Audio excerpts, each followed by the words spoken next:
Guys, it's Elizabeth again, and it is the first day of fall, so happy first day of fall.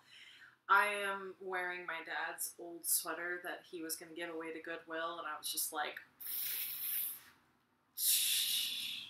so here I am in my comfy fall sweater.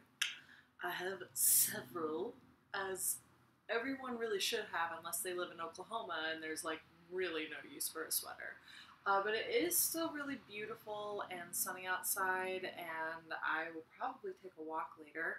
It is officially 9 days until my wedding, and I am still between jobs, so I still have a week to finish the books that I am trying to finish up for the month. I did finish one of them because it's an audiobook and I had to do some driving, so there you go. But in the meantime, I thought I would celebrate this first day of autumn by talking about the books that I want to read in October. Now, of course, October is Halloween and kind of a little bit spooky, and what was it? It was like Ray Bradbury said in the book Something Wicked This Way Comes, which is probably one of my favorite Halloween books, but he talked about October people. And I really liked this idea of an October person. So, which is why I'm getting married October 1st. What are you going to do? So I thought I would talk about the books that I'm going to read this October. Now, I like to keep with a theme of spooky, but I don't necessarily enjoy horror. So, Stephen King, not so much. I don't really enjoy watching my favorite characters go crazy and die. It's not something that I enjoy doing. So instead, I will jump into something that I don't know very well. So the first book that I want to read is Robert R. McCammon's Boy's Life. And this book I clearly got used, in case you can't tell. I was actually really in a, I just finished Stranger Things, and I was like, oh, I need more of this aesthetic in my life, but I don't want to watch any more movies. I would like to read it in a book. I'm always that person that I would prefer to read the book to the movie. Unfortunately, mostly what happens is I don't watch the movie or read the book, so I'm just missing out on a lot of stuff. But anyway, I went and searched for books that have to do with Stranger Things, and somebody recommended this book as sort of a same kind of feel.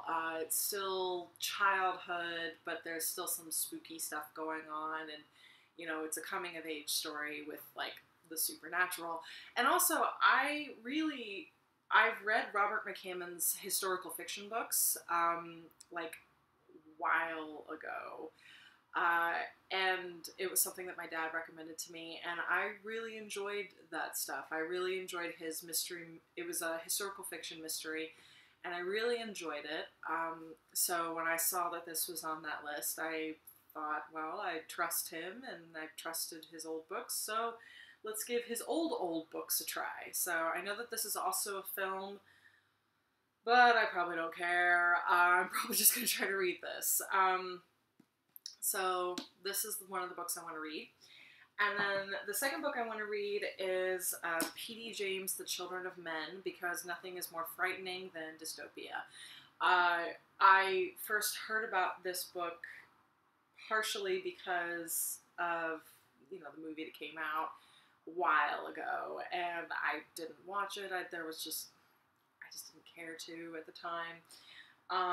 And then the election happened last year, and people were starting to bring up The Children of Men again, and they were saying that it was kind of a weird dystopian prediction of what is going on now, and I'm just kind of like, is it though? But that being said, again, it's P.D. James, and again, P.D. James is a murder mystery author that I have read before, and I trust her implicitly. My first book that I read by her was an Adam Dalgliesh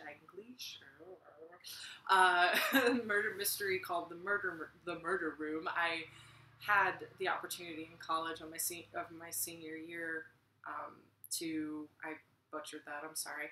I had the opportunity in my senior year of college to take a murder mystery course, and P.D. James was one of the authors, and she was probably the author that I was intrigued by the most. I didn't love her story the most, but I liked her writing in the sense that she spent a long time setting up all of the characters, not just the detective and the detective's sidekick, but like all of the characters. So when it all went down, like, you cared. And then I also got to read her essays on murder mystery writing, as well as her foreword to Jane Austen's Northanger Abbey. And, you know, she's an intelligent woman and she knows what she's doing. And so I was really curious that, you know, this is a science fiction dystopia and it's written by P.D. James. So I thought, you know what, all of these things combined, I would like to read this, and I would like to read it in October because it is my spooky month. And again, nothing's more spooky than the inevitable failure of man. So, and then because I am a little bit dying of wanderlust this month, like a lot, I decided that I would read my book on Berlin. This is a portrait of the city through the centuries. So it's actually, as far as I know, it's, my brother got me this 2 years ago because I was actually hoping to move to Berlin. Retrospectively, I'm glad I didn't, because I wouldn't have met the man I'm going to marry, and, you know, that's kind of important. But at the same time, I did get to visit it. I fell in love with it. It's a beautiful city.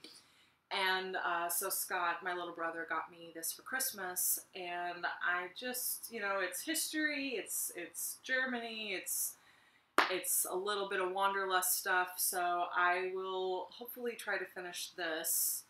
I might actually end up getting this as an audiobook, just for time's sake, and listening to this in the car, but if not, I have the handy dandy book here. So yeah, so this is nonfiction.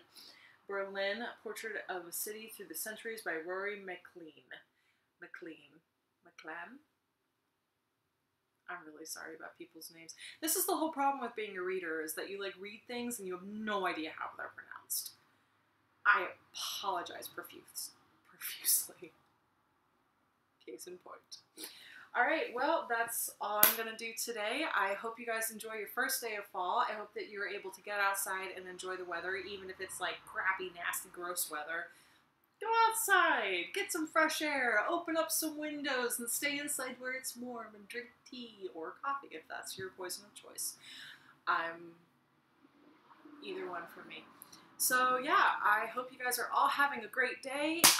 If you have any thoughts about any other books that I should read to kind of cure my wanderlust that would be really good for the autumn, or you know, thoughts about the books that I'm trying to read now, or even just like what you guys are going to read for October. Or do you enjoy doing the spooky theme? Do you go like all out horror? Like, what do you guys prefer? So yeah, let me know in the comments, and I hope to see you guys again soon. Bye!